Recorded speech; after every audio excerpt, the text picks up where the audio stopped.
여러분, 하나님께서는 이스라엘 백성들에게 가나안 땅을 약속을 하셨습니다. 이 하나님의 약속의 땅 가나안은 젖과 꿀이 흐르는 땅입니다. 그런데 여러분, 혹시 이스라엘에 가보셨어요? 가나안 땅은 젖과 꿀이 흐르는 땅이 아닙니다. 농사 짓기에 적합하지 않은, 오히려 불편한 땅입니다. 하나님께서는 이스라엘 백성들에게 어쩌면 거짓말을 하시고 애굽에서 이스라엘 백성들을 단지 자신의 목적을 위해서 가나안으로 옮기기 위해서 이스라엘 백성들을 속이는지도 모릅니다. 우리 한번 PPT를 보시도록 할게요. 하나님의 약속과는 달리 현실은 정반대입니다. 성지순례를 가보셨습니까? 이스라엘의 대다수의 땅은 젖과 꿀이 흐르기는커녕 농사 짓기도 쉽지 않은 땅들이 대다수입니다.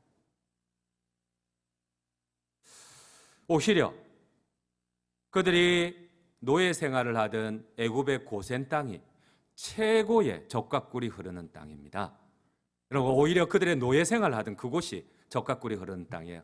여러분, 고센 지방은, 그들의 노예 생활을 하던 애굽의 고센은 이 나일강의 하구에서 퇴적물들이 퇴적된 저 김해평야와 같은 삼각지입니다. 지금도 1년에 3기작이 가능한 최고의 평야지대입니다. 그런데 하나님은 저 가나안이 젖과 꿀이 흐르는 땅이라고 합니다. 그러면서 이스라엘 백성들을 사탕 발림처럼 데리고 오셨어요. 지금까지 숨기셨던 하나님, 여러분, 농사를 위해서 가장 필요한 것이 무엇일까요? 우리 다음 장면을 보도록 하겠습니다. 곡식이나 채소를 재배할 때 가장 중요한 게, 땅도 비옥해야 되지만 이 땅이 물을 머금어야 돼요. 근데 모세가 이제 가나안에 들어갈 이때서야 이스라엘 백성들에게 사실을 얘기하는 거예요. 너희가 들어갈 그 땅은 산과 골짜기가 있어 물을 흡수하는 땅이요, 오히려 너희가 나온 고센에 비해서 형편없는 땅이다. 이제 가나안에 들어가니까 사실이 들통날 거니까 이제 이렇게 얘기를 하는 건가요? 우리 한번 하나님의 말씀 신명기 11장 11절을 함께 읽도록 하겠습니다. 11절입니다. 너희가 건너가서 차지할 땅은 산과 골짜기가 있어서 하늘에서 내리는 비를 흡수하는 땅이요. 이게 무슨 젖과 꿀이 흐르는 땅이에요? 저런 땅에서 무슨 농사를 지으라고? 이제는 가나안에 들어갈 때가 되었으니까 이제는 사실을 얘기하는 겁니까? 오히려 너희가 지나온 노예 생활을 하던 그 땅이 훨씬 젖과 꿀이 흐르는 땅이다. 하나님이 약속한 이 땅은 아니야. 이런 의도일까요? 그럼 그대로 그렇게 말씀하고 계세요. 이제 들어갈 때가 되니까 하나님이 참말을 하세요. 우리 한번 10절도 11장 10절도 함께 읽도록 하겠습니다. 함께 읽겠습니다. 너가 들어가 차지하려는 땅은 너가 나온 애굽 땅과 같지 아니한데 거기에서는 너희가 파종한 후에 발로 물대기를 채소밭에 댐과 같이 하였거니와. 당연하죠. 그 나일강의 풍부한 수자원, 여러분, 지금도 전 세계에서 가장 긴 강은 아마존이지만 여러분, 가장 풍부한 수자원을 자랑하는 것은 두 번째 긴 강인 나일강입니다.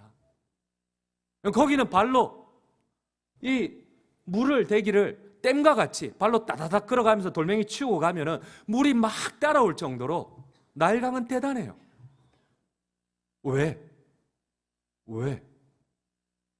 하나님께서는 가나안 땅을 왜 젖과 꿀이 흐르는 땅이라고 거짓말을 하실까요? 솔직히 더욱 비옥한 애굽 땅을 멀리하고 이렇게 사탕 발림으로 속여서 이렇게 이스라엘을 가나안으로 인도하실 이유가 있을까요? 여러분, 정확하게 아셔야 됩니다. 그렇습니다. 여러분, 우리가 신앙생활 하는데 착각하는 것이 무엇입니까? 우리가 꼭 깨달아야 할 하나님의 교훈이 무엇입니까? 여러분, 가나안 땅 자체가 축복이 아닙니다. 여러분들의 신앙생활 자체가 축복이 아니에요. 혹시 내가 예배한다고 하지만, 하나님을 믿는다고 하지만 내가 참된 믿음인 순종을 보여주고 있습니까? 여러분, 성경의 가장 중요한 주제는 언약입니다. 여러분, 가나안 땅 자체가 하나님의 축복을 조건하지 않아요. 언약입니다. 너희가 마음을 다하고 뜻을 다하고 성품을 다하면 너희가 짓지 아니한 집을 주겠고, 너희가 파지 아니한 우물을 주겠고, 너희가 심지 아니한 감람나무와 포도나무를 주어 너희와 너희 자손들과 너희 소와 양이 배부르게 먹게 하리라. 아멘이십니까? 이게 가나안의 진짜 의미입니다. 여러분, 우리가 하나님의 약속에 참된 믿음을 보여주고 있습니까? 아니면 나는 믿는다고 하면서 내가 하나님의 자리에 앉아서 내 익숙한 대로, 내 습관대로 좋은 것은 받아들이고 싫은 것은 버리는 내 뜻대로 예배를 만들고 내 뜻대로 원하는 말씀을 듣고, 여러분, 가나안이 하나님의 축복이 되기 위하여서 반드시 지켜져야 할 것이 언약입니다. 가나안 땅 그 자체가 축복은 아닙니다. 우리가 마음을 다하고 뜻을 다하고 성품을 다할 때, 그러나 그렇지 않을 경우는 하나님은 오히려 가나안이 저주가 된다고 합니다. 여러분, 우리가 성경에도 세계사 시간에도 많이 배웠지 않습니까? 여러분, 하나님이 그 울타리를 걷어버렸을 때에 오히려 약속의 땅은, 북이스라엘은 아시리아에게 멸망을 당하고 남유다는 페르시아에게 멸망을 당합니다. 그리고 사사시대에 수많은 주변의 이웃들인 모압과 암몬이 하나님의 백성을 유리하고 그들의 자녀들을 노예로 끌고 가고 그들의 아내들을 땅에 메어쳐 버렸어요. 여러분, 가나안이 어떻게 젖과 꿀이 흐르는 땅이 될 수 있을까요? 창세기는 이삭이 하나님께 순종하였을 때에 하나님께서는 그 이삭의 땅에 100배나 복을 주셨다고 합니다. 아멘이세요? 우리 함께 창세기 26장 12절을 함께 읽도록 하겠습니다. 이삭이 그 땅에서 농사하여 그의 100배나 얻었고 여호와께서 복을 주심으로. 그러나 여러분, 가나안 땅 그 자체가 축복이 아니에요. 하나님께 언약이 파괴될 때에 하나님은 그 가나안이 저주가 되게 하세요. 하나님 스스로 하나님의 백성의 울타리를 걷어버리세요. 하나님 스스로 그들이 심은 포도나무와 감람나무에 찔레를 자라게 하시고 가시나무를 자라게 하셔서 그 뿌리를 찌르고 햇볕을 막으며 불신자들도 500배나 소출하는 그곳에 하나님은 500분의 1도 소출하지 못하게 하세요. 여러분, 혹시 하나님의 언약을, 이 믿음을 언약 위에 한번 살펴보셨나요? 여러분, 오늘 성경에 보니까 이 가나안이 젖과 꿀이 흐르는 땅이 하나님의 저주가 되었다고 합니다. 이 가나안이 이삭에게는 100배나 넘는 소출을 주었지만은, 그러나 오늘 이 이스라엘 백성들에게는 오히려 하나님의 저주가 되었다고 합니다. 우리 함께 오늘 본문 5절 6절을 함께 읽도록 하겠습니다. 이제 내가 내 포도원에 어떻게 행할지를 너희에게 이르리라. 내가 그 울타리를 걷어 먹힘을 당하게 하며 그 담을 헐어 짓밟히게 할 것이요 내가 그것을 황폐하게 하리니 다시는 가지를 자름이나 북을 돋우지 못하여 찔레와 가시가 날 것이며 내가 또 구름에게 명하여 그 위에 비를 내리지 못하게 하리라 하셨으니. 여러분, 우리가 기억해야 할 것이 무엇입니까? 내가 믿는다는 것 그 자체가 여러분 하나님의 축복을 동반하는 건 아니에요. 오히려 나의 믿음이 하나님의 저주를 불러올 수가 있습니다. 여러분, 정말 참된 믿음인 너희는 먼저 그의 나라와 그의 의를 구하고 마음과 뜻과 성품을 다하여, 비록 내가 보기에 하나님의 말씀이 불편하고 고통스럽지만 그럼에도 한 말씀이라도 내가 억지로라도 순종하려고 한번 해보신 적이 있으십니까? 그렇지 않다면 세상의 우상과 우리 하나님과 무슨 차이가 있을까요? 내가 필요한 부분만 취하고 내가 필요한 부분만 예배한다면 우리 하나님과 우상과 무슨 차이가 있을까요? 하나님께서는, 사랑하는 성도님 여러분, 하나님께서 축복의 땅 가나안을, 오히려 젖과 꿀이 흐르는 약속의 땅을 저주하신 이유가 무엇입니까? 여러분, 이러한 하나님의 저주 앞에 우리가 깨닫고 순종해야, 팔레스타인에 가보니까, 성지순례 가보니까, 야, 이 순 거짓말이네, 순 굴하네, 야, 이게 무슨 젖과 꿀이 흐르는 땅이야. 오히려 그들이 노예 생활한 애굽이 더 젖과 꿀이 흐르는 땅이네, 성경 거짓말이네. 여러분, 그게 아니잖아요. 그게 아니에요. 여러분, 오늘 우리가 믿음 생활을 어떻게 하시고 계십니까? 하나님께서는 이스라엘을 선택하시고 그들에게 가나안 땅을 주신 이유가 있습니다. 정의를 행하고 공의를 행하며 하나님 앞에 순종할 때에 너희 가운데 흐르는 하나님의 축복을 주변의 모든 가나안 족속들이 보게 되리라. 아멘이십니까? 이게 하나님의 약속이십니다. 그런데 이 언약에 너희가 만일 그리하면 내가 너희가 파지 아니한 우물과 심지 아니한 감람나무를 주겠으나 그러나 너희가 만약 불순종할 때에 내가 오히려 너희의 담을 허물어 버리고 이웃 나라를 통해서 너희에게 저주가 되고 내가 오히려 너희의 심판이 되리라. 여러분, 우리 한번 같이 오늘 말씀 7절을 함께 읽도록 하겠습니다. 7절입니다. 무릇 만군의 여호와의 포도원은 이스라엘 족속이요 그가 기뻐하시는 나무는 유다 사람이라. 그들에게 정의를 바라셨더니 도리어 포악이요 그들에게 공의를 바라셨더니 도리어 부르짖음이었더라. 왜 하나님의 이 약속의 땅 젖과 꿀이 흘러야 할 이 가나안 땅이 오히려 하나님의 심판이 되었을까요? 하나님의 저주가 되었을까요? 여러분, 우리 한번 PPT 세 번째를 한번 보시도록 하시겠습니다. 하나님께서 오늘 하나님의 포도원을 일구시고 이곳에 극상품의 가장 좋은 포도인 우리를 예수 그리스도의 생명과 바꾸시고 이곳에 심으셨다고 하십니다. 여러분, 하나님의 성경의 목적은 단지 구원만이 아닙니다. 하나님은 이 구원한 극상품의 포도, 참으로 하나님 보시기에 좋고 너무 귀하고 참으로 순전한 이 포도가 이 하나님의 젖과 꿀이 흐르는 땅에서 잘 자라서 공의를 행하고 정의를 행하며 하나님의 이 축복을 받아 그 축복이 넘치는 것을 주변에 보여주기를 원했어요. 여러분, 우리 예레미야 2장 21절도 같이 한번 읽도록 하겠습니다. 예레미야 2장 21절입니다. 내가 너를 순전한 참 종자 정말 귀한 포도로 심었거늘 내게 되하여 이방 포도와 악한 포도의 악한 가지가 되면 어찌 됨이냐. 가나안을 멸하라고 하신 것은 제발 가나안에 물들지 말고 그들의 우상 숭배와 동성애와 그들의 잘못된 그들의 욕망에 너희들이 물들지 말고 나의 이 소레크 극상품의 포도나무가 되어다오. 근데 그들은 오히려 극상품의 포도나무가 되기보다는 그 이방민족 가나안 족속들이 행하던 대로 우상을 섬기고 동성애를 소돔과 고모라를 따르고 포악을 일삼고 흉악을 결박을.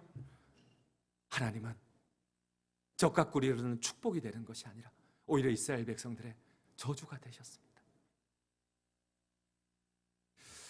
여러분, 오늘 하나님의 한탄이 무엇입니까? 내가 약속한 젖과 꿀이 흐르는 땅에 왜 내가 극상품 포도나무를 나의 가장 존귀한 예수 그리스도의 생명과 바꾼 가장 극상품 포도나무를 그곳에 심었는데 왜 빼앗임, 이 소레크가 빼앗임이 되었느냐, 들포도가 되었느냐, 무가치한 것들이 되었고 악한 것들이 되었고 오히려 독을 내뿜는 것들이 되었느냐. 오늘 하나님의 탄식이십니다. 우리 한번 오늘 본문 2절을 함께 읽도록 하겠습니다. 2절입니다. 땅을 파서 돌을 제하고 극상품 포도나무를 심었도다. 그 중에 망대를 세웠고 또 그 안에 술틀을 팠도다. 좋은 포도 맺기를 바랐더니 들포도를 맺었더라. 여러분, 우리 한번 PPT 네 번째를 보시도록 하겠습니다. 여러분, 킹 제임스 버전은 야생 포도로 와일드 포도라고 합니다. 그런데 여러분, NASB는 무가치한 것들, worthless, 아무 가치 없는 것들. 왜 들포도 빼우심을? 심지어 여러분, NIV는 나쁜 열매, 독을 내뿜는 bad fruit. 왜 내가 너희에게 예수 그리스도의 생명과 바꾸어서 극상품의 포도 소레크를 심었는데 어찌하여 무가치한 것을 넘어서 독을 내뿜고 있느냐? 내가 어찌하랴? 이제는 내가 너희를 이 젖과 꿀이 흐르는 땅 울타리를 걷어버리고 오히려 외세를 통하여서 내가 이제는 오히려 포악을 행하고 거짓을 행하는 너희를. 사랑하는 성도님 여러분, 우리 PPT 다섯 번째를 보시겠습니다. 하나님은 우리가 극상품의 포도나무가 되어 공의를 행하고 정의를 행하며 가난한 자들을 돌보고 하나님께 축복을 받아 이삭처럼 100배나 소출을 맺고 하나님의 은혜의 통로가, 하나님의 축복의 통로가 되기를 원하십니다. 아멘이십니까? 그렇습니다. 근데 우리가 이 가나안의 문화에 젖어들어 그 가나안을 멸하라고 했는데 그 가나안이 행하던 대로 동성애를 행하고 나의 욕망대로 하나님을 이용하고 우상을 만들고 그래야 할 때 하나님께서 오히려 젖과 꿀이 흐르는 땅이 아니라 오히려 비를 흡수하는 고통의 땅이, 저주의 땅이 되게 해주신다는 겁니다. 사랑하는 성도님 여러분, 하나님께서는 나는 믿는다고 아무 문제가 없다고 하는데 그 참된 믿음을 보신다고 하십니다. 그 참된 믿음의 열매가 혹시나 나는 무가치한, 오히려 배드프룻, 독을 내뿜는, 오히려 써서 먹을 수 없는, 오히려 손가락질 당하는 열매는 아닐까요? 나는 하나님의 극상품 포도나무인 소레크입니까? 아니면 하나님이 저주하셔야 될 빼우심입니까? 결국 하나님께서는 오랜 시간을 기다리셨어요. 사사시대 450년을 기다리고, 북이스라엘 400년을 기다리고, 남유다 450년을 기다렸는데 결국 그들은 무가치한 독을 내뿜는 나무를, 포도를 맺자 결국 하나님은 그들을 멸하십니다. 여러분, 오늘 성경은 얘기를 하십니다. 나는 믿는데, 나는 믿는데. 여러분, 혹시 그 믿음의 참된 열매를 하나님께 보여주고 계십니까? 여러분, 우리 오늘 본문 5장 5절 6절을 천천히 한번 읽도록 하겠습니다. 5절입니다. 이제 내가 내 포도원에 어떻게 행할지를 너희에게 이르리라. 내가 그 울타리를 걷어 먹힘을 당하게 하며 그 담을 헐어 짓밟히게 할 것이요 내가 그것을 황폐하게 하리니 다시는 가지를 자름이나 북을 돋우지 못하여 찔레와 가시가 날 것이며 내가 또 구름에게 명하여 그 위에 비를 내리지 못하게 하리라 하셨으니, 여러분, 남유다가 마지막 멸망하고 난 다음에 여러분, 그곳은 하나님의 말씀대로 야생 짐승이, 그 번영했던 예루살렘이, 그 솔로몬 시대 때 번영했던 예루살렘이 사자가, 들짐승이 주인이 된 황폐한 도시가 되어버렸습니다. 여러분, 오늘 주님이 말씀합니다. 너희가 수고하였는데 얻지 못함은 무엇이냐? 여러분, 우리 한번 오늘 본문 10절을 같이 한번 읽도록 하겠습니다. 10절입니다. 열흘 가리 포도원에 겨우 포도주 한 바트가 나겠고 한 호멜의 종자를 뿌려도 간신히 한 에바가 나리라 하시도다. 여러분, 이 말씀을 보세요. 이 말씀을 한번 적용을 해보니까 이게 너무 비참한 거예요. 내가 하나님을 믿는다고 하는데, 여러분, 오늘 열흘 가리 포도원이라고 합니다. 여러분, 한 겨리의 소가 하루 갈 수 있는 양이 약 200평 정도입니다. 열흘을 갈았으니까 한 2만 평 정도 됩니다. 우리나라 말로 하면은 거의 한 150마지기 정도 됩니다. 여기에 포도 한 150가마가 나와야 되는데 한 가마가 나오는 거예요. 불신자들도 평균 농사를 지으면 150가마가 나와야 되는데 여러분, 한 가마가 나옵니다. 500바트, 500가마가 나와야 되는데 한 가마가 나오는 거예요. 여러분, 남들은 월 500만 원을 버는데 내가 1만 원을 벌어서 내가 살 수 있을까요? 하나님께서 그렇게 우리를 심판하신다고 하세요. 참, 우리는 불편하지만 하나님께서 그렇게 말씀을 하세요. 여러분, 여기에 보니까 한 호멜의 종자를 뿌려도 한 에바가 나리라. 여러분, 호멜은 에바의 10배입니다. 보통 우리가 씨감자 한 에바를 뿌리면, 한 대를 뿌리면은 보통 100배의 이렇게 씨감자를 맺습니다. 벼를 모내기를 하면은 100배의 나락을 얻습니다. 그런데 여러분, 한 호멜을 뺐는데 10분의 1인 한 에바가 뿌릴 수 있는 100배를 못 맺어요. 그럼 어떻게 됩니까? 1000분의 1도 한 호멜을 뿌렸는데, 씨감자를 한 호멜에 모내기를 했는데 1000분의 1을 수확을 하는 거예요. 남들은 1000만 원을 버는데 나는 10,000원을 하나님 다 막으시고 10,000원만 벌게 하세요. 얼마나 비참하겠어요, 우리 인생이. 여러분, 오늘 성경 말씀을 통하여 우리 한번 돌아보기를 원합니다. 나는 믿는다고 하지만 정말 다른 사람에게 축복이 되고, 내가 하나님의 백성이라고 하는데 나를 바라볼 때에 다른 사람이 나를 기뻐하는, 하나님이 기뻐하시는 극상품의 소레크가 되셨습니까? 아니면 나는 내 믿음을 자랑했는데 오히려 사람들이 나를 싫어하지는 않으셨습니까? 여러분, 어제 저도 이렇게 좀 마음이 많이 힘든 일이 있어서 이렇게 제가 좋아하는 오카노 목사님의 책을 이렇게 막 보고 있었어요. 근데 이런 얘기가 나와요. 제가 한번 소개를 할게요. 오카노 목사님께서 사랑의 교회를 계속 평생 목회를 하시면서 이런 또 경험을 적어 놓으셨어요. 목사님께서는 하나님 없는 인생이 얻는 게 많다면 두 가지다. 하나는 하나님의 참된 백성이 아니거나, 아니면은 하나님이 지금 그 머리에 심판을 준비 중이다. 첫 번째는 하나님께서 지금 진노를 우리 머리 위에 쌓고 있는 중이다. 호되게 때리기 전에 벼르고 계신 것이다. 단지 시간 문제다. 우리가 하나님 없이 쌓아놓은 것을 한 번에 부려버리실 것인데 잠시 머뭇거리시는 것뿐이다. 쌓아놓은 것이 많을수록 더 많이 무너져 내릴 것이다. 그러니 결단을 해야 한다. 여러분, 옥하는 목사님께서는 사랑의 교회를 목회하시는 동안 많은 부분을 봤어요. 저희들도 마찬가지입니다. 저도 아직 어리지만 전도사, 강도사, 부목사 담임을 거치면서 얼마나 많이 봐왔겠습니까? 여러분, 혹시라도 하나님께서 우리를 깨닫게 하실 때에 우리가 다시금 극상품의 포도나무가 되지 않으시겠습니까?